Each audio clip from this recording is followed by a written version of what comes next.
The most interesting pageant content is back. Nel 2204, your pageant blogger host. Subscribe.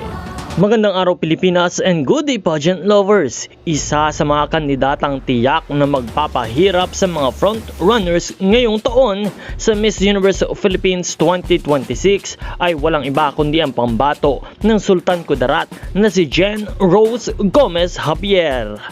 Mula nang opisyal siyang ipakilala sa kompetisyon, lalong umingay ang kanyang pangalan dahil sa kanyang natural na ganda, eleganteng tindig at undeniable Miss Universe aura. Marami ang nagsasabi na isa siya sa dark horse na maaaring biglang sumabog sa finals night. Si Jen Rose ay hindi baguhan sa mundo ng pageantry. Bago pa man sumabak sa Miss Universe Philippines stage ay nakapag-compete na siya sa ilang local at regional pageants kung saan nahasa ang kanyang pasarela at stage presence, Q&A confidence at communication skills, advocacy presentation. Kilala siya bilang isang beauty queen na may puso para sa komunidad. Aktibo sa outreach programs at women empowerment initiatives sa kanilang probinsya.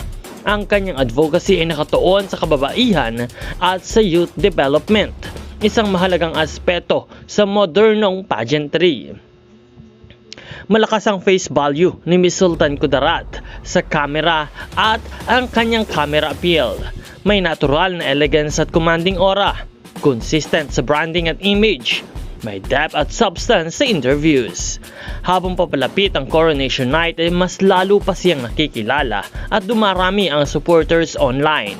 Isa siya sa mga kandidatang dapat bantayan dahil anumang oras ay maaari siyang pumalo sa top 5 o mas mataas pa. Sa tingin nyo, kaya ba niyang gawin o agawin ang corona at maging susunod na Miss Universe Philippines? Don't forget to like and subscribe para sa lahat ng mga bagong balita at mga bagong updates. Maraming salamat sa panonood.